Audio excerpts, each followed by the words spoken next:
ಮಹದಾಯಿ ಯೋಜನೆಗೆ ಗೋವಾ ವಿರೋಧ ವಿಚಾರವಾಗಿ ವಿಧಾನಸೌಧದಲ್ಲಿ ಮಾತನಾಡಿರುವಂತಹ ಡಿಸಿಎಂ ಡಿಕೆ ಶಿವಕುಮಾರ್, ಗೋವಾ ಸಿಎಂಗೆ ಫೆಡರಲ್ ಸಿಸ್ಟಮ್ ಮೇಲೆ ಗೌರವ ಇಲ್ಲ. ಈಗಾಗಲೇ ಟೆಂಡರ್ ಕರೆದಾಗಿದೆ, ಕೆಲಸ ಮಾಡಬೇಕಿದೆ. ಗೋವಾ ಸಿಎಂ ಹೇಳಿಕೆ ಖಂಡನೀಯ. 28 ಜನ ಸಂಸದರು ಈ ಬಗ್ಗೆ ಮಾತನಾಡಬೇಕು. ಜಲಸಂಪನ್ಮೂಲ ಸಚಿವರ ಸಮಯ ಕೇಳ್ತೀವಿ. ಸಮಯ ಪಡೆದು ಎಂಪಿಗಳನ್ನ ಕರೆದುಕೊಂಡು ಹೋಗ್ತೇನೆ. ಇದರಲ್ಲಿ ಜಲಸಂಪನ್ಮೂಲ ಸಚಿವರು ರಾಜಕೀಯವನ್ನ ಮಾಡ್ತಿಲ್ಲ, ಗೋವಾದವರು ರಾಜಕೀಯ ಮಾಡ್ತಿರೋದು ಅಂತ ಹೇಳಿದ್ರು. ಸದಸ್ಯರಿಗೆ ನಾನು ಭೇಟಿ ಟೆಂಡರು ಕರೆದಾಗಿದೆ, ಕೆಲಸನೂ ಶುರು ಮಾಡಬೇಕು. ಬರೀ ಫಾರೆಸ್ಟ್ ಅವ್ರದ್ದು ಸ್ವಲ್ಪ ಒಂದು ಕ್ಲಿಯರೆನ್ಸ್ ಬೇಕು ಅಂತಿತ್ತು. ಅವರು ನಮ್ಮನ್ನು ನೋಟಿಸ್ ಕೊಟ್ಟಿದ್ರು, ಎಲ್ಲೂ ಕೆಲಸ ಮಾಡಬೇಡಿ ಅಂತ ಹೇಳಿಲ್ಲ.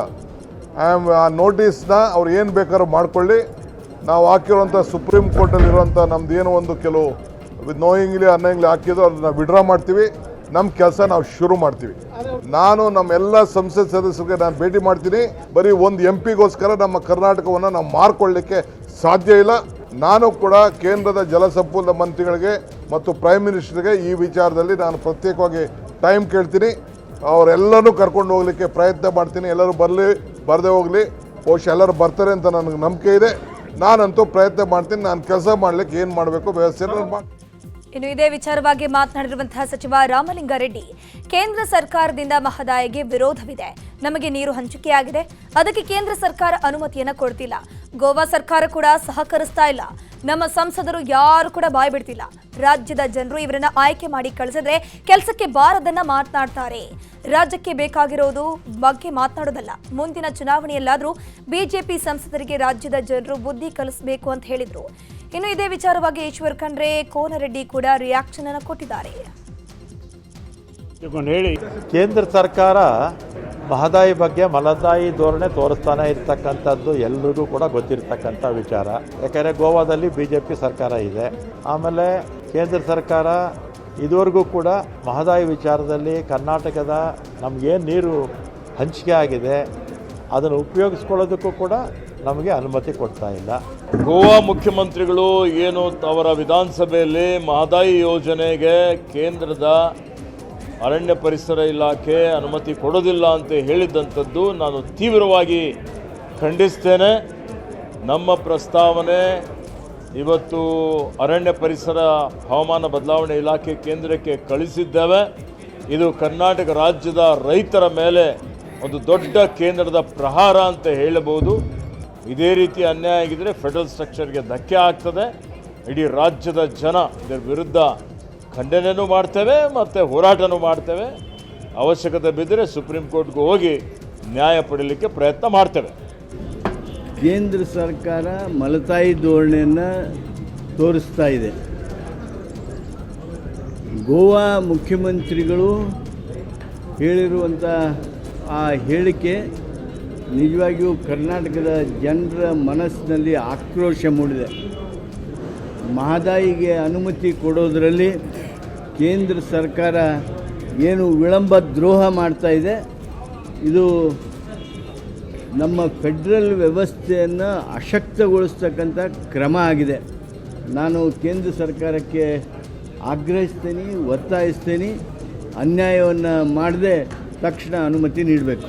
ಮಹದಾಯಿ ಕಳಸಾ ಬಂಡೂರಿ ಯೋಜನೆ ಮಾಡಬೇಕು ಅಂತ ತಿಳ್ಕೊಂಡು ಹೇಳಿ ಮಹದಾಯಿ ನ್ಯಾಯಾಧಿಕರಣ 5 ಏಪ್ರಿಲ್ 13.42 TMCಯನ್ನು ನಮ್ಮ ರಾಜ್ಯಕ್ಕೆ ಹಂಚಿಕೆ ಮಾಡಿದೆ. ಅದಕ್ಕೆ ಗೋವಾದವರು ಸುಪ್ರೀಂ ಕೋರ್ಟ್ಗೆ ಹೋದರು, ನಾವು ಸುಪ್ರೀಂ ಕೋರ್ಟ್ಗೆ ಹೋಗಿದ್ವಿ. ಅಲ್ಟಿಮೇಟ್ಲಿ ಕರ್ನಾಟಕದ ಪರ ಜಯ ಸಿಕ್ಕಿದೆ. ಆನಂತರ ಕೇಂದ್ರ ಸರ್ಕಾರ ಅಧಿಸೂಚನೆ ಹೊರಡಿಸಿದೆ. ಅದರ ನಂತರ ಮಹದಾಯಿ ನ್ಯಾಯಾಧಿಕರಣದ ಆದೇಶವನ್ನು ಪಾಲನೆ ಮಾಡಬೇಕಂತ ರಾಜ್ಯ ಸರ್ಕಾರ ಮಾನ್ಯ ಮುಖ್ಯಮಂತ್ರಿ ಸಿದ್ದರಾಮಯ್ಯನವರು, ಉಪಮುಖ್ಯಮಂತ್ರಿ DK ಶಿವಕುಮಾರ್ ಸಾಹೇಬರು ಟೆಂಡರ್ ಕರೆದು ಗುತ್ತಿಗೆದಾರರಿಗೆ ವರ್ಕ್ ಆರ್ಡರ್ ಕೂಡ ಕೊಟ್ಟಿವೆ. ಇಂಥ ಸಂದರ್ಭದಲ್ಲಿ ಗೋವಾದ ಮುಖ್ಯಮಂತ್ರಿ ಗೋವಾ ವಿಧಾನಸಭೆಯಲ್ಲಿ ಯಾವುದೇ ಕಾರಣಕ್ಕೂ ಕೇಂದ್ರ ಸರ್ಕಾರ ಒಪ್ಪಿಗೆ ಕೊಡಂಗಿಲ್ಲ ಅಂತ ಹೇಳಲಿಕ್ಕೆ ಇವ್ರು ಯಾರು ಹೇಳಕ್ಕೆ? ಮಹದಾಯಿ ವಿಚಾರವಾಗಿ ಮಾತನಾಡಿದ ಅರವಿಂದ್ ಬೆಲ್ಲದ್, ಕೇಂದ್ರ ಸರ್ಕಾರ ನಮ್ಮ ಪರವಾಗಿದೆ, ನಮ್ಮ ಪರವಾಗಿ ತೀರ್ಮಾನ ತೆಗೆದುಕೊಳ್ಳುತ್ತೆ. ಗೋವಾ ಸಿಎಂ ಅವರ ಅಸೆಂಬ್ಲಿಯಲ್ಲಿ ಏನೋ ಹೇಳಿರ್ತಾರೆ, ಆ ವಿಚಾರಕ್ಕೆ ಇವರು ಯಾಕೆ ಅಷ್ಟು ಸೀರಿಯಸ್ ಆಗಬೇಕು? ಇದರಲ್ಲಿ ರಾಜಕೀಯ ಮಾಡೋಕೆ ಹೋಗ್ತಾ ಇದ್ದಾರೆ. ಮಹದಾಯಿಗೆ ಗೋಡೆ ಕಟ್ಟಿದವರು ಇವರೇ ಅಲ್ವಾ? ಗೋವಾ ಸಿಎಂ ಹೇಳಿದಕ್ಕೆಲ್ಲ ನಾವು ರಿಯಾಕ್ಟ್ ಮಾಡಲ್ಲ. ಇವರು ಮೊದಲು ಆರೋಪ ಮಾಡೋದು ಬಿಟ್ಟು ದಾಖಲೆಗಳನ್ನು ಕೊಡುವ ಕೆಲಸ ಮಾಡಲಿ ಅಂತ ಹೇಳಿದ್ರು. ನೋಡ್ರಿ, ಅವರ ಗೋವಾ ಅಸೆಂಬ್ಲಿಯಲ್ಲಿ ಮುಖ್ಯಮಂತ್ರಿಗಳು ಅವ್ರು ಹೇಳ್ಯಾರ ಇಲ್ಲ ನನಗೆ ಭರವಸೆ ಐತಿ ಕೇಂದ್ರ ಸರ್ಕಾರ ಇದ್ರ ಬಗ್ಗೆ ನಮ್ಮ ಪರವಾಗಿ ಒಪಿನಿಯನ್ ತೆಗೆದುಕೊಳ್ತದೆ ಅಂತ ಹೇಳಿದ್ದಾರೆ. ಅವ್ರು ತಮ್ಮ ಅಸೆಂಬ್ಲಿ ಹೋಗಿ ಏನೋ ಹೇಳಿರ್ತಾರೆ, ಅದನ್ನು ಇಷ್ಟಾಕಿ ಇವರು ಸೀರಿಯಸ್ ಆಗಿ ಅದನ್ನೊಂದು ದೊಡ್ಡ ರಾಜಕೀಯ ಇಶ್ಯೂ ಮಾಡೋಕೆ ಹೊರಟಿದ್ದಾರೆ.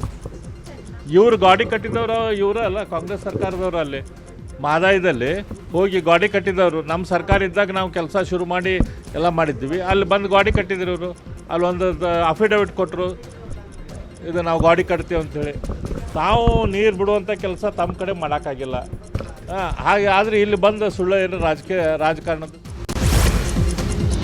ಮಹದಾಯಿ ಯೋಜನೆಗೆ ಗೋವಾ ಸರ್ಕಾರ ಒಪ್ಪಿಗೆ ಕೊಡದಿದ್ರು ಗೋವಾ ತಮ್ನಾರ್ ವಿದ್ಯುತ್ ಯೋಜನೆಗೆ ಕರ್ನಾಟಕ ಸರ್ಕಾರ ಒಪ್ಪಿಗೆ ನೀಡಿರೋದು ಭಾರಿ ಆಕ್ರೋಶಕ್ಕೆ ಕಾರಣವಾಗಿದೆ. ಗೋವಾ ತಮ್ನಾರ್ ವಿದ್ಯುತ್ ಮಾರ್ಗಕ್ಕೆ ಮಹದಾಯಿ ಯೋಜನೆಗಿಂತಲೂ ಹೆಚ್ಚು ಅರಣ್ಯ ನಾಶವಾಗುವ ಸಾಧ್ಯತೆ ಇದೆ. ಹೀಗಿದ್ರೂ ಕೂಡ ಸರ್ಕಾರ ಸಾಫ್ಟ್ ಕಾರ್ನರ್ ತೋರಿದೆ ಅಂತ ಹೋರಾಟಗಾರರು ಆರೋಪಿಸಿದ್ರು. ಈ ಯೋಜನೆಯಿಂದ 72,000 ಮರ ನಾಶವಾಗಲಿದೆ. ಆದರೆ ಕರ್ನಾಟಕ ಸರ್ಕಾರ 174.5 ಹೆಕ್ಟೇರ್ ಅರಣ್ಯ ನಾಶವಾದರೂ ಒಪ್ಪಿಗೆಗೆ ನೀಡಲಾಗಿದೆ. ಅಲ್ಲದೆ ರಾಷ್ಟ್ರೀಯ ವನ್ಯಜೀವಿ ಮಂಡಳಿ ಸಭೆಯಲ್ಲೂ ಅನುಮೋದನೆ ನೀಡಲಾಗಿದೆ. ಕರ್ನಾಟಕ ಪರಿಸರಕ್ಕೆ ಹಾನಿಯಾದರೂ ಯೋಜನೆಗೆ ಸರ್ಕಾರ ಸಮ್ಮತಿ ನೀಡಿರೋದು ಈಗ ಭಾರಿ ಆಕ್ರೋಶಕ್ಕೆ ಕಾರಣವಾಗ್ತಿದೆ.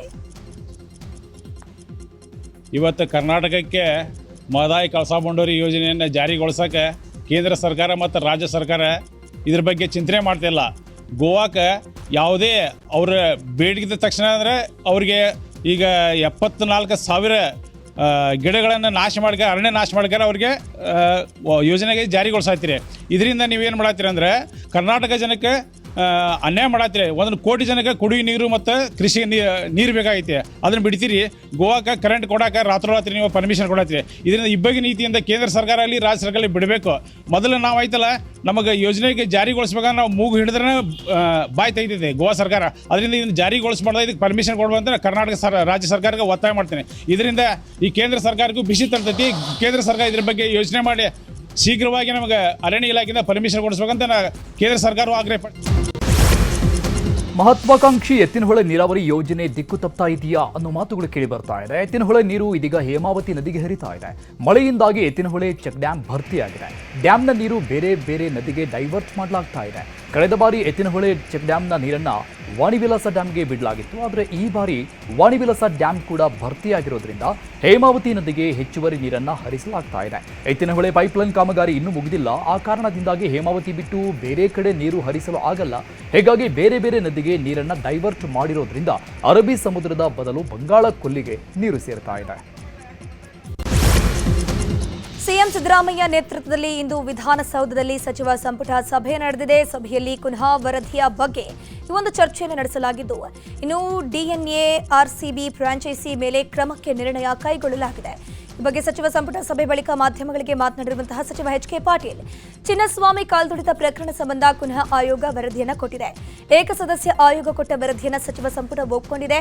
ಆಯೋಗದ ಶಿಫಾರಸಿನಂತೆ ಖಾಸಗಿ ಸಂಸ್ಥೆಗಳು ಅಧಿಕಾರಿಗಳ ವಿರುದ್ಧ ಕ್ರಮಕ್ಕೆ ಸಂಪುಟ ಸಭೆಯಲ್ಲಿ ನಿರ್ಣಯಿಸಲಾಗಿದೆ. ಸರ್ಕಾರಿ ಅಧಿಕಾರಿಗಳ ವಿರುದ್ಧ ತನಿಖೆಗೆ ಒಳಾಡಳಿತ ಇಲಾಖೆಗೆ ಸೂಚನೆ ನೀಡಲಾಗಿದೆ ಅಂತ ತಿಳಿಸಿದರು.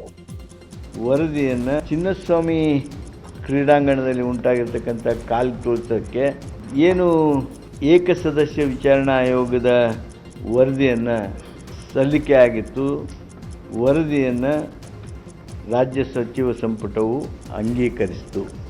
ಈ ವರದಿಯಲ್ಲಿ ಉಲ್ಲೇಖಿಸಿರ್ತಕ್ಕಂಥ ಈ ಖಾಸಗಿ ಸಂಸ್ಥೆಗಳ ವಿರುದ್ಧ ಕಾನೂನು ರೀತ್ಯ ಕ್ರಮ ಕೈಗೊಳ್ಳೋದಕ್ಕೆ ರಾಜ್ಯ ಸಚಿವ ಸಂಪುಟ ಇವತ್ತು ನಿರ್ಣಯಿಸಿತು. ಹಾಗೂ ಸರ್ಕಾರಿ ಅಧಿಕಾರಿಗಳ ವಿರುದ್ಧ ಇಲಾಖಾ ವಿಚಾರಣೆ ಪ್ರಾರಂಭಿಸಲು ಸಚಿವ ಸಂಪುಟವು ಒಳಾಡಳಿತ ಇಲಾಖೆಗೆ ಸೂಚನೆಯನ್ನು ನೀಡಿದೆ.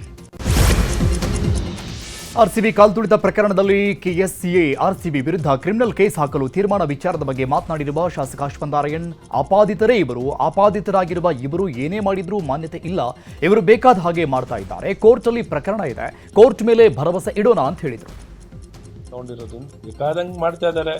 ಇವ್ರ ಮೇಲೆ ಆಪಾದನೆ ಇರೋದ್ರಿಂದ, ಆಪಾದಿತರ ಮೇಲೇನೆ ಆಪಾದನೆ ಇರೋದ್ರಿಂದ ಇವ್ರು ಏನೇ ಕೊಟ್ಟರು ಇದಕ್ಕೆ ಯಾವುದು ಮಾನ್ಯತೆ ಇಲ್ಲ. ಹಾಗಾಗಿ ನ್ಯಾಯಾಲಯ ಇದ್ರ ಬಗ್ಗೆ ವಿಚಾರಣೆಗೆ ಕೈಗೆತ್ಕೊಂಡು ತಗೊಂಡಿರೋದ್ರಿಂದ ನ್ಯಾಯಾಲಯದ ತೀರ್ಪಿಗೆ ಕಾಯೋಣ ಅಂತ ನಾನು ಈ ಸಂದರ್ಭದಲ್ಲಿ ಹೇಳಕ್ಕೆ ಇಷ್ಟಪಡ್ತೀನಿ. ಮಿಕ್ಕಿದ ಏನು ನಾವು ಇವ್ರು ಬೇರೆ ಏನೇ ಹೇಳಿಕೆಗಳು ಇನ್ನೇನೇ ಅವರ ಈ ಪ್ರಯತ್ನಗಳು ಎಲ್ಲದಕ್ಕೂ ಯಾವುದಕ್ಕೂ ಮಾನ್ಯತೆಯೂ ಇಲ್ಲ. ಬಾಲ್ಯ ವಿವಾಹಗಳಿಗೆ ಕಡಿವಾಣ ಹಾಕೋಕೆ ಬಾಲ್ಯ ವಿವಾಹ ತಿದ್ದುಪಡಿ ವಿಧೇಯಕ ತರೋಕೆ ಸರ್ಕಾರ ಮುಂದಾಗಿದೆ. ಈ ಬಗ್ಗೆ ಸಚಿವ ಸಂಪುಟ ಸಭೆಯಲ್ಲಿ ತೀರ್ಮಾನವನ್ನು ಮಾಡಲಾಗಿದ್ದು, ಮಹಿಳಾ ಮತ್ತು ಮಕ್ಕಳ ಕಲ್ಯಾಣ ಇಲಾಖೆಯ ಪ್ರಸ್ತಾವನೆಗೆ ಅನುಮೋದನೆ ನೀಡಿದೆ. ತೊಟ್ಟಿಲು ಮದುವೆ ಮಾಡಿದ್ರೆ ಅಥವಾ ಬಾಲ್ಯ ವಿವಾಹ ಮಾಡೋ ಕುಟುಂಬಸ್ಥರು ಒಪ್ಪಿದ್ರೆ ಕಠಿಣ ಕ್ರಮ ಕೈಗೊಳ್ಳಲಾಗುತ್ತೆ ಅಂತ ಸಚಿವ ಎಚ್.ಕೆ. ಪಾಟೀಲ್ ಹೇಳಿದ್ದಾರೆ. ಏನೆಲ್ಲ ಸಾಧ್ಯ ಬಾಲ್ಯ ವಿವಾಹವನ್ನು ತಡೆಗಟ್ಟೋದ್ರಲ್ಲಿ ಮತ್ತೊಂದು ರೆಡಿಕಲ್ ಚೇಂಜನ್ನು ಮಾಡಿದ್ದೇವೆ. ಸಾಮಾಜಿಕವಾಗಿ ಇಲ್ಲಿಯವರೆಗೆ ಇದನ್ನೇನು ನಾವು ತಪ್ಪಿಸ್ಕೊಂಡು ಹೋಗ್ತಿದ್ರು ಅವರನ್ನು ಸಹಿತ ಈ ವ್ಯಾಪ್ತಿಯೊಳಗೆ ತೆಗೆದುಕೊಂಡು ಬಂದು ಬಾಲ್ಯ ವಿವಾಹವನ್ನು ಕಡಿಮೆಗೊಳಿಸೋದಕ್ಕೆ, ಅನಿಷ್ಟವನ್ನು ದೂರ ಮಾಡೋದಕ್ಕೆ ಏನೆಲ್ಲ ಸಾಧ್ಯವೋ ಅದನ್ನು ಮಾಡ್ತಾಯಿದ್ದೀವಿ. ಮತ್ತೆ ಜಾತಿ ಗಣತಿ ನಡೆಸೋದಕ್ಕೆ ರಾಜ್ಯ ಸರ್ಕಾರ ನಿರ್ಧಾರ ಮಾಡಿಕೊಂಡಿದೆ. ಈ ವಿಚಾರವಾಗಿ ಮಾತನಾಡಿದ ವಿಪಕ್ಷ ನಾಯಕ ಆರ್ ಅಶೋಕ್, ಸರ್ಕಾರದ ವಿರುದ್ಧ ಕಿಡಿಕಾರಿದ್ರು. ಸಿದ್ದರಾಮಯ್ಯ ಅಧಿಕಾರದಿಂದ ಕೆಳಗಿಳಿಯುವಂತೆ ಕಾಣ್ತಾ ಇದೆ, ಹೀಗಾಗಿ ಆತುರಾತುರವಾಗಿ ನಿರ್ಧಾರ ತೆಗೆದುಕೊಂಡಿದ್ದಾರೆ. ಇರೋ ಪುಸ್ತಕವನ್ನೇ ರೀಪ್ರಿಂಟ್ ಮಾಡೋ ಹುನ್ನಾರ ನಡೀತಾ ಇದೆ. ಇದೇ ಜಾತಿ ಗಣತಿ ಮಾಡಲು ಸಿದ್ದರಾಮಯ್ಯ ಈ ಹಿಂದೆ 3 ವರ್ಷ ತೆಗೆದುಕೊಂಡಿದ್ರು, ಅದರ ವರದಿ ಮಂಡಿಸಲೇ ಇಲ್ಲ. ಇದೊಂದು ಹುನ್ನಾರ ಅಷ್ಟೇ ಅಂತ ಹೇಳಿದ್ದಾರೆ. ಆತುರ ಯಾಕೆ ಅಂತ ನಮ್ಗೆ ಅರ್ಥ ಆಗ್ತಾ ಇಲ್ಲ, ರಾಜ್ಯದ ಜನತೆಗೆ ಅರ್ಥ ಆಗ್ತಾ ಇಲ್ಲ. ಸಿದ್ದರಾಮಯ್ಯನವರು ಇಳಿತಾ ಇದ್ದಾರ ಅಂತ ಸಂದೇಶ ಅಂತ ಅನ್ಸುತ್ತೆ. ಇರೋ ಬುಕ್ ಏನಿದೆ ಅದನ್ನ ರೀಪ್ರಿಂಟ್ ಮಾಡ್ತಾರೆ ಅಷ್ಟೇ. ಕಾಟಾಚಾರಕ್ಕೆ ಸಮೀಕ್ಷೆ ಆಗಿದೆ ಅಂತ ತೋರಿಸ್ಬಿಟ್ಟು ಇರೋ ಬುಕ್ನೇ ರೀಪ್ರಿಂಟ್ ಮಾಡೋದಕ್ಕೆ ಮಾಡಿರುವಂತ ಹುನ್ನಾರ. ಇದ್ಯಾವ ಸೀಮೆ 15 ದಿನದಲ್ಲೇ ಜಾತಿ ಗಣತಿ ಮಾಡೋ ಅನ್ನೋದು, ಇದ್ಯಾವ ಸೀಮೆ